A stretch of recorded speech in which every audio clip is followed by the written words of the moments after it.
N K news 1 निष्पक्ष जन की खबरें वाराणसी। नमस्कार दोस्तों, मैं किरण शर्मा वाराणसी से। आप देख रहे हैं एनके न्यूज़ 1 पे। स्वागत है आप सभी का। जैसा कि देख रहे हैं कि मेरे पीछे ये लगा हुआ है जनता टी स्टॉल, जो कि सारनाथ के रंगोली गार्डन पे मैं मौजूद हूँ इस वक्त। एक देख रहे हैं कि किस तरह से बढ़ रही है गर्मी की कहर, साथ ही बढ़ रही है चुनाव की लहर। आइए देखेंगे क्या जनता से याद आया मुझे कि क्या होगा इस बार सन 2024 में जनता का फैसला। जनता टी स्टॉल पे मौजूद हैं हम, हमारे पीछे कुछ लोग मौजूद हैं। चर्चा करेंगे हम गर्मी की कहर और इसकी है लहर, बीजेपी वर्सेस इंडिया गठबंधन पे। किसकी बनेगी सरकार, किसको लगेगी इस गर्मी में ठंडी, आइए हम जानेंगे यहाँ की जनता से। चार है सर। हमारा विचार खांटी परिवर्तन का है। जनता त्राह त्राह कर रही है और नवयुवक जो है नौकरी के लिए परेशान है। 10 साल में जो कार्यकाल रहा है वर्तमान सरकार का, जैसे उन्होंने अपनी इतना काम गिनवाया कि मैंने इतना विकास किया, क्या कहेंगे इसको लेकर? 10 साल में काम केवल यही रोड और सफाई दिखाई पड़ रहा है, लेकिन इस रोड के पटरी के किनारे कितने गरीब अपना रोजी रोटी कमा करके अपने बाल बच्चों को पालते थे, वो उजड़ गए। इतना विकास हुआ है। आपके हिसाब से विकास कुछ भी नहीं हो। इस बार क्या लहर होगी इंडिया गठबंधन वर्सेस बीजेपी पे? पूरा समाज परिवर्तन चाहता है। पूरा समाज परिवर्तन चाहता है। क्या बोलेंगे सर आप? पूरा समाज परिवर्तन चाहता है। बिल्कुल परिवर्तन चाहता है। सब लोग महंगाई बेरोजगारी से त्रस्त। महंगाई बेरोजगारी बहुत ज़्यादा हो गई। 10 सालों में जनता ने ही उन्हें लेकर आया था, तो आज वो चीज़ें जिस उम्मीद से जनता ने ले आया था, ये किसी उम्मीद पे खरा उतरे। अभी आप कह रही थी कि ये 10 साल का काम गिना रहे हैं। हमने तो बहुत उनका भाषण सुना, किसी मंच से उन्होंने कोई काम नहीं गिनाया। 10 साल का ये अपना कार्यकाल गिना क्या रहे हैं। इंडिया, पाकिस्तान, हिंदू, मुसलमान, आप 10 साल सरकार चलाए हो, आप अपनी काम बताओ ना। आप शहजादे, इंडिया, मुसलमान, पाकिस्तान, बांग्लादेश, ये कोई देश का प्रधानमंत्री हैं। आप 10 साल आपको मौका जनता ने दिया, पूर्ण बहुमत में आप सरकार चलाए। आप अपनी काम बताइए ना कि 10 साल में हमने ये बदलाव कर दिया, हमने 10 साल में ये दिया, ये बेरोजगारों के लिए दिया, हमने ये महंगाई पे कंट्रोल किया।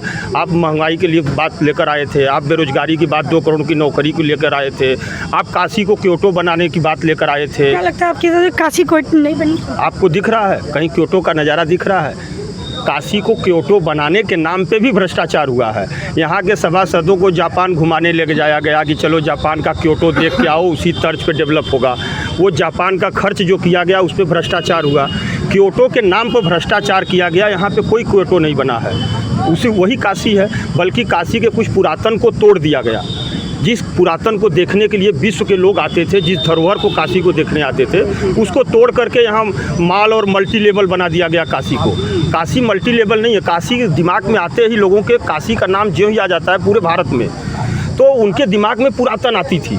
ये काशी है तो यानी कि पुरातन होगा। यहाँ चलेंगे तो हमको पुरानी परंपराएं, पुरानी सभ्यताएं, पुरानी मंदिर, पुरानी व्यवस्थाएं हमको मिलेंगी, लेकिन उसको मल्टी लेवल बनाने का प्रयास किया गया। काशी का क्या प्रारूप है? आज का काशी बता दो ना, मल्टी लेवल बनाने का ये लोग प्रयास किए हैं, वो भी पूर्ण रूप से धरातल पर नहीं उतार पाए।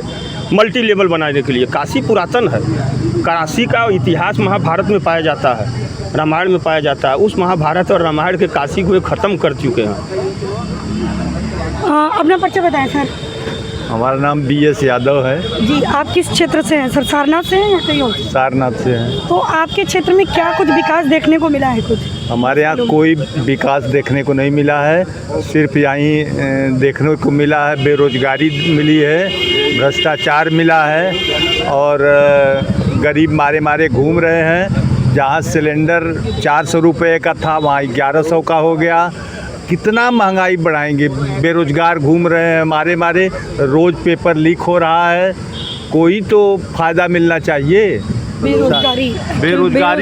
बेरोजगारी सबसे बड़ी समस्या है।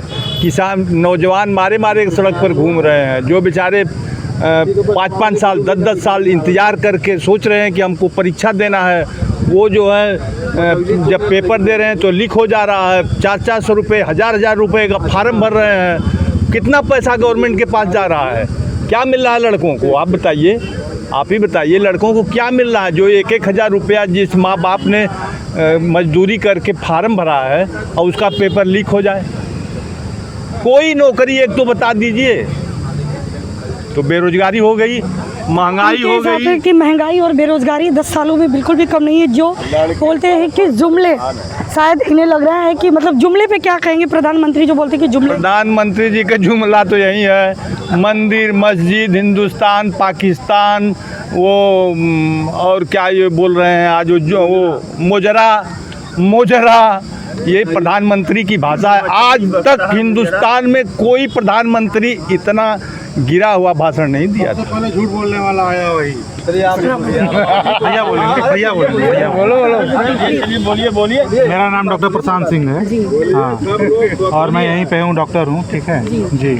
पहले मैं मोदी को बहुत सपोर्ट करता था, ऐसी कोई बात नहीं। 2014 में बहुत सपोर्ट किया मोदी जी को, लेकिन जैसे जैसे मैं देखा उनकी और चीज़ें हैं, और जैसे ही वो झूठ बोलना शुरू किए हैं। क्या झूठ बोल रहे हैं? सबसे पहली बात तो 15 लाख रुपए हर आदमी के अकाउंट में आएगा। कौन सा 15 लाख रुपए आया? आज किस आदमी के अकाउंट में आया 15 लाख रुपए?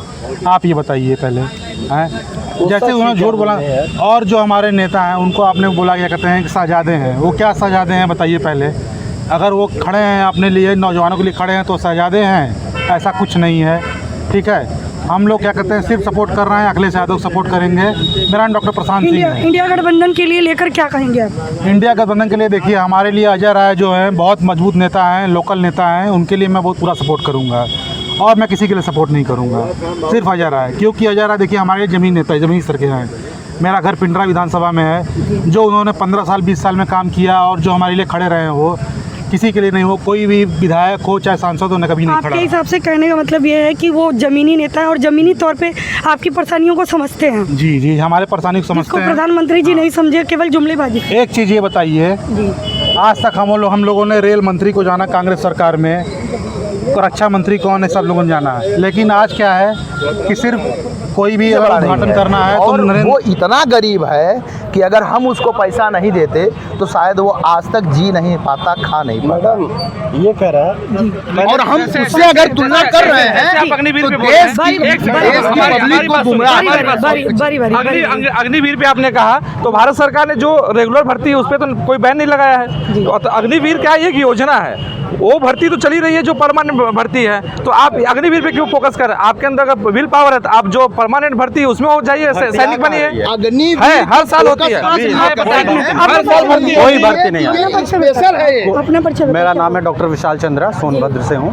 कोई भर्ती नहीं आ रही है। जो भी भर्ती आ रही है, मैं तो ये पुलिस भर्ती की भी बात बता रहा हूँ। पुलिस भर्ती आई, पेपर लीक हो गया, पेपर पोस्टपोन्ड हो गया। जो भी उसके पेपर का खर्चा हुआ, वो पूरा खर्चा इन लोगों ने अपने चुनाव में इस्तेमाल कर लिया, और चुनाव के बाद का डेट रख दिया कि हाँ 6 महीने बाद अगर इन लोग चुनाव जीत जाते हैं या नहीं भी जीतते हैं, 6 महीने बाद पेपर करा देंगे। सर, हम आपके पास फिर से आएंगे।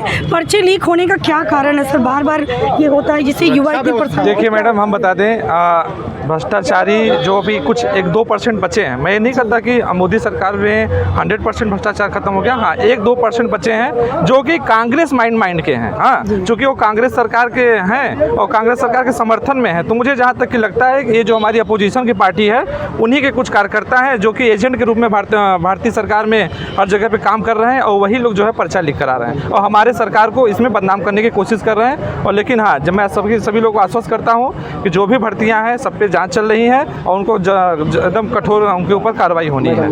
जी, क्या लगता है? इस सर कह रहे हैं कि जो भ्रष्टाचारी वो कांग्रेस के हैं, वही 1-2% है। तो भाजपा में आधे से ज़्यादा तो कांग्रेसी ही जाके बैठे हैं घुस के, सबको पार्टी ज्वाइन करा लिए और ताल ठोक के कह भी रहे हैं कि हम कांग्रेस के ये विधायक के मंत्री हमारे ज्वाइन कर। जब जान रहे हैं कि आप भ्रष्टाचारी काहे ज्वाइन करा रहे हैं भैया, काहे ज्वाइन करा रहे हैं? और आप ये बोल रहे थे पेपर में बड़ा निकलता था, बहुत हुआ महंगाई की मार आपकी बार मोदी सरकार, बहुत हुआ भ्रष्टाचार आपकी बार मोदी सरकार। तो महंगाई काहे नहीं बोल रहे हैं भैया? काहे मंगलसूत्र पे बोल रहे हैं, काहे मंदिर पे बोल रहे हैं? काहे आप बोल रहे हैं कि मंगलसूत्र आपका छीन लेगा, मंदिर तोड़ देगा? मंदिर पे काहे बात कर रहे हैं? महंगाई बात करिए ना। बहुत हुई बेरोजगारी की मार आपकी बार मोदी सरकार, बेरोजगारी पे काहे नहीं बात कर रहे हैं भैया? काहे राम मंदिर पे बात कर रहे हैं? काहे आपके पास कोई मुद्दा नहीं, आपके पास कोई बात करने का नहीं है? आपके सामने युवा खड़ा हो जाएगा, आपकी पतलून ढीली हो जाए। आपकी औकात क्या है? झूठ बोलिए, वोट लीजिए। बनारस की जनता को गुमराह कर लिया। जयराज जी खड़े हैं, एक बार वोट दे के दिखाइए, जितवाइए उनको। एक बार जितवा देंगे, पता चल जाएगा 5 साल में कितना विकास हो सकता है, पता चल जाएगा। ठीक है, अखिलेश यादव 5 साल के लिए मुख्यमंत्री थे, क्या क्या नहीं किए। 4 काम कोई नहीं गिना सकता मोदी जी। वही पाकिस्तान गिराएंगे, वही 370, वही मुस्लिम, वही हिंदू।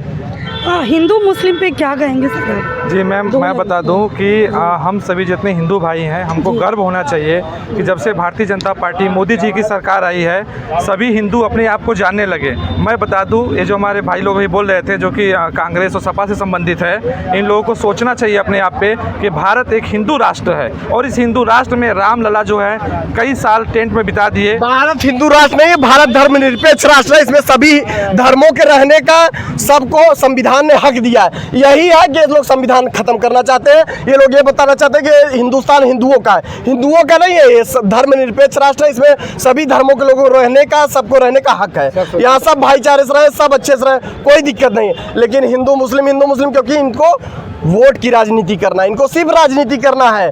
इनको जब जरूरत पड़ेगी वोट लाने की ना, वोट मांगने की इनको चाहिए जो वोट अगर मुस्लिमों को जाके टोपी पहन लेंगे, ठीक है, और लोगों के सामने कहेंगे हिंदू मुस्लिम, ठीक है। तो इनको बस चाहिए वोट, इनको चाहिए झूठ बोलना, इनको चाहिए लोगों को गुमराह करना, इनको चाहिए युवा। क्या कहना चाह रहे हैं कि क्या ये सरकार मतलब मुस्लिम विरोधी सरकार है? बिल्कुल है। आपसे क्या है? आपको क्या लगता है मैडम, आपको क्या लगता है? आप बताइए। ये सरकार जो है गरीब जनता विरोधी है, पब्लिक विरोधी है। लेकिन वो तो कहते हैं गरीबों को सुनिए, सुन लीजिए, हमारी बात सुन लीजिए। गरीब जनता विरोधी है, पब्लिक विरोधी है, अब मिडिल परिवार विरोधी है। ये सरकार सिर्फ अमीरों की है। जस्ट 1 मिनट हमारी बात सुनिए, 1 मिनट हमारी बात सुनिए। ये सरकार जो है जनता विरोधी है, मिडिल परिवार विरोधी है। ये सिर्फ अमीरों की सरकार है। अमीर बना रही, गरीबों को गरीब बना रही है। किसानों का 5,000 रुपया माफ नहीं करेगी। और रही बात मैडम, 5,000 करोड़ जो है अमीरों का माफ हो। आवास कल भी मिलता था, आज भी मिलता है। पहले इंदिरा आवास मिलता था, प्रधानमंत्री अनाज पहले भी मिलता था, अनाज अब भी मिलता है। लेकिन रोजगार पहले मिलता था, रोजगार अब नहीं मिलता है। वैकेंसी पहले निकलती थी, अब वैकेंसी नहीं निकलती है। पर्चा पहले लीक नहीं होता था, अब लीक होता है। ठीक है, युवा बहुत त्रस्त है बेरोजगारी, एकदम त्रस्त है, एकदम त्रस्त है। इसमें क्या बताने की बात है? युवा ही तो है हम, बूढ़े लग रहे हैं आपको? आप नहीं युवा ही है। आप नहीं त्रस्त हैं, ईमानदारी से बताइएगा। आप नहीं त्रस्त हैं, मैं तो अंजना ओम कश्यप भी त्रस्त हैं। वो जो है ना अंजना ओम कश्यप, उनका है कि उनकी सुबह सोकर उठती है, मोदी करती हैं, और रात सोते मोदी करती हैं ना, वो भी त्रस्त है। लेकिन बोलें कैसे? वो त्रस्त खत्म हो गया उनका कैसे? 1 करोड़, 2 करोड़, 5 करोड़, 10 करोड़, 20 करोड़, 50 करोड़ से। वो आपको भी बनारस, पूरे बनारस की जनता से बस एक ही अपील है कि एक बार इस तानाशाह को हटाइए, इंडिया गठबंधन के प्रत्याशी अजय राय को जिताइए, फिर आपको पता चलेगा विकास क्या होता है, वैकेंसी क्या होती है, रोजगार क्या होता है। फिर सिर्फ बनारस में नहीं, आप पूरे देश में जिता के दिखाइए। मोदी, राहुल गांधी के आपने मैनिफेस्टो को पढ़ा होगा, उसमें क्या क्या लिखा है। उन्होंने निचले स्तर से लेके ऊपर स्तर के सबके लोगों के लिए सोच के रखा है। महिलाओं के लिए अलग, बेरोजगारों के लिए अलग। ठीक है, एक बार 10 साल हो गए ना सरकार, फिर 5 साल के लिए राहुल गांधी सरकार लाइए, उनको प्रधानमंत्री बनाइए। बदलाव जरूरी है। Changing is the law of nature. परिवर्तन प्रकृति का नियम है, परिवर्तन होते रहना चाहिए। अगर एक व्यक्ति रहेगा, तानाशाही रहेगा, उसको लगेगा कि सब हम ही हैं।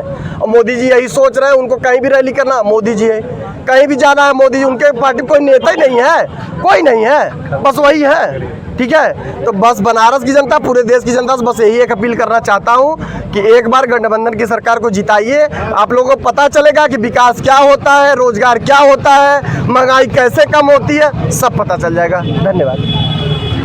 तो देखा आप सब, हम मौजूद थे जनता टी स्टॉल पे जनता की राय जानने के लिए। जनता की राय में किस हिसाब से युवा त्रस्त है बेरोजगारी और महंगाई से। एक्चुअल जो लहर है इस बार की इंडिया गठबंधन की, महंगाई, बेरोजगारी, युवा की साथ ही देखने को मिल रही है, जो गर्मी माथे से टपक रहे हैं पसीने, और लोगों को कहीं ना कहीं ये गर्मी चुनाव की भी है अंदर, और एक जो जोश गर्मी दिख रही है।